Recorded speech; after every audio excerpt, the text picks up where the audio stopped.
Hi అండి, అందరికీ నమస్కారం. గత 2-3 రోజులుగా మూవీ రివ్యూవర్ అయినటువంటి మహీధర్ పైన తెలంగాణ ప్రజలు చాలా ఘాటుగా స్పందిస్తున్నటువంటి సంగతి తెలిసిందే.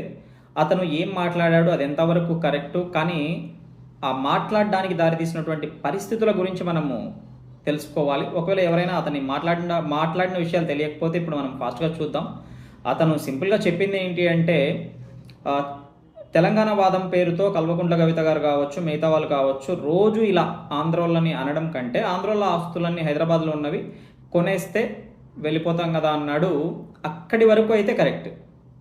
కానీ ఆ తర్వాత మాట్లాడిన మాటలు మాత్రం తెలంగాణ ప్రాంతాన్ని చాలా తక్కువ చేసి చూపేలా ఉన్నాయి. ఏంటి అంటే, ఆంధ్రోళ్ళ ఆస్తుల్ని కొనలేరన్నట్టు, అలాగే కొనాలంటే ఇంకో 10 సంవత్సరాలు పడుతుందన్నట్లు, మళ్ళీ లాస్ట్‌లో అది ఎప్పటికి జరగదు అన్నట్లుగా మాట్లాడడం జరిగింది. అతనిదైతే 100% తప్పే.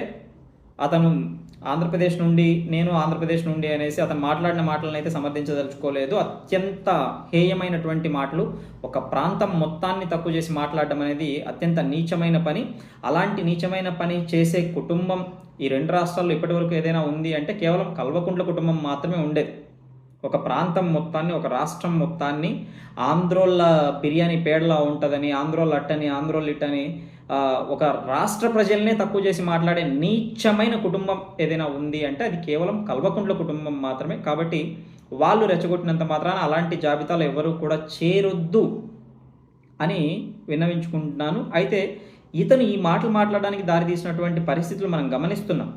కల్వకుంట్ల కవిత గారు ఎప్పుడైతే పార్టీ పెట్టారో, పార్టీ పెట్టినప్పటి నుండి ఆమె అక్క కాదంట అమ్మ అయిపోయారు అనేసి ఆవిడే ప్రచారం చేసుకుంటున్నారు. అమ్మ అంటే ఏంటండి కవిత గారు, నేను అడుగుతున్నాను.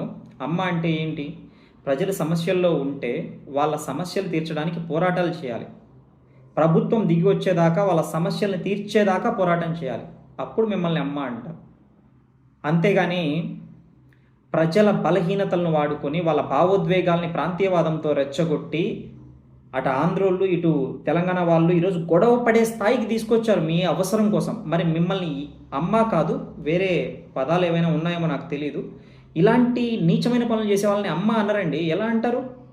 ప్రాంతీయవాదాన్ని మీరు ఈరోజు ఏ ఏ స్థాయికి తీసుకొచ్చారంటే సామాన్యులు కొట్టుకొని చేస్తారు. హైదరాబాద్లో ఇటు తెలంగాణ వాళ్ళు ఉంటారు, అటు ఆంధ్ర వాళ్ళు ఉంటారు. సామాన్యులు కొట్టుకొని చచ్చే స్థాయికి తీసుకొచ్చారు అంటే, అలాంటి గొడవలు ఏమైనా జరిగాయి అంటే అది కేవలం మీరు రాజకీయంగా ఎదగడం కోసం చేసినటువంటి ఒక నీచమైనటువంటి పని. దానికి బీజం వేసింది మీరే అని చెప్పాలి. అది మీరు చేసినటువంటి పని ఈరోజు. అలాగే మీరు ప్రతిసారి చెప్తున్నారు. ఇప్పుడు నేను అడుగుతున్నా, మహీధర్ విషయం పక్కన పెట్టేయండి. ఇప్పుడు నేను అడుగుతున్నా, ప్రతిసారి మీరు చెప్తున్నారు పవన్ కళ్యాణ్ కావాలంటే ఇక్కడికి వచ్చి షూటింగ్లు చేసుకోవచ్చు, ఇక్కడ అతనికి ఇల్లు ఉంటే ఉండొచ్చు. మీరెవరు షూటింగ్లు చేసుకోవడానికి ఆయనకి మీరు డబ్బులు ఇస్తున్నారా? ఆయన ఇల్లు కొనడానికి మీరు ఏమైనా డబ్బులు ఇచ్చారా? మీ పర్మిషన్ ఎవరికి కావాలి? మీరు ఢిల్లీకి లిక్కర్ వ్యాపారం ఎవరు పర్మిషన్ తీసుకొని వెళ్ళి చేశారు? అక్కడికి వెళ్ళినప్పుడు ఢిల్లీ వాళ్ళు ఎవరైనా ఇక్కడికి లిక్కర్ వ్యాపారం చేయడానికి ఎందుకు వచ్చావని అడిగారా? లిక్కర్ వ్యాపారం చేయడానికి వెళ్ళినటువంటి మిమ్మల్ని ఎవరు అడగలేదు. ఎందుకు అంటే మీ పెట్టుబడితో మీరు వ్యాపారం చేసుకుంటున్నారు, అందులో మీరు చేసే దోపిడీ ఏదైనా ఉంటే వ్యవస్థ చూసుకుంటుంది అనేసి. అలాంటిది ఒక సామాన్యుడు తను కొనుక్కున్న ఇంట్లో ఉండడానికి, తను ఒకవేళ సినిమా తీసుకోవడానికి ఒక వ్యక్తి ఎవరైనా సరే, సామాన్యుడు కావచ్చు, సెలబ్రిటీ కావచ్చు, మీ పర్మిషన్ ఏంది నాకు అర్థం కావట్లేదు. అసలు మీరు ఎవరండి? మీరెవ్వరు కోంకిస్గా గొట్టంగాళ్ళు? కల్వకుంట్ల కుటుంబం ప్రతి దాంట్లో వచ్చి వేలు పెడుతుంది ఏంటి? తెలంగాణ అంటే మీరే అన్నట్టు ఫీల్ అవుతారేంటి? ఆ మధ్యన కేసీఆర్ ఒక చీప్ మాట మాట్లాడాడు. పవన్ కళ్యాణ్ కేసీఆర్ని విమర్శిస్తే తెలంగాణను విమర్శించినట్లా? తెలంగాణ ఏమైనా కేసీఆర్ కొంపలో ఒక్కరైనా చావడం వల్ల వచ్చిందా? ఎంతమంది చచ్చారు మీ కొంప నుంచి? మీ కొంప నుంచి ఎంతమంది చచ్చారో చెప్పండి. పోనీ ఎంతోమంది చనిపోవడం వల్ల తెలంగాణ వచ్చింది. వాళ్ళలో ఏ ఒక్కరైనా మీరు సంపాదించుకున్న ఆస్తులు సంపాదించుకున్నారో చెప్పండి. ఈ రెండింటిలో ఒక్క క్వశ్చన్కి ఆన్సర్ చేయండి. మీ ఫ్యామిలీ నుంచి ఎంతమంది చచ్చారు?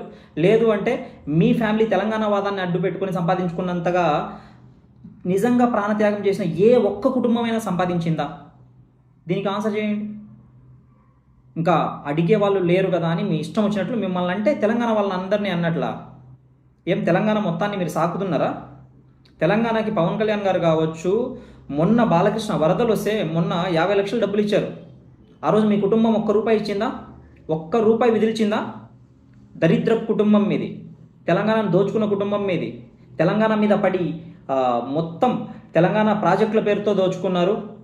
తర్వాత ఆ దోచుకున్న డబ్బుని ఇంకా అవన్నీ నీచమైన చరిత్ర మీది చెప్పుకుంటే. కాబట్టి దయచేసి 2 ప్రాంతాల ప్రజలు గొడవలు పడే స్థాయికి తీసుకురాకండి.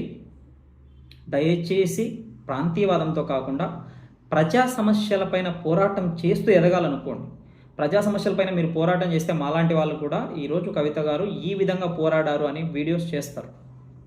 కాబట్టి ఈ నీచ రాజకీయాన్ని వదిలేయండి. కల్వకుంట్ల కుటుంబంలో కేసీఆర్కి, కేటీఆర్కి, కవిత గారికి నేను చెప్పేది ఏంటంటే, మిమ్మల్ని అంటే తెలంగాణని అన్నట్లు కాదు. తెలంగాణకి విపత్తు వచ్చిన ఏ రోజు మీ కుటుంబం నుంచి పిల్లికి బిచ్చం పెట్టినోడు కూడా ఎవ్వడు లేడు.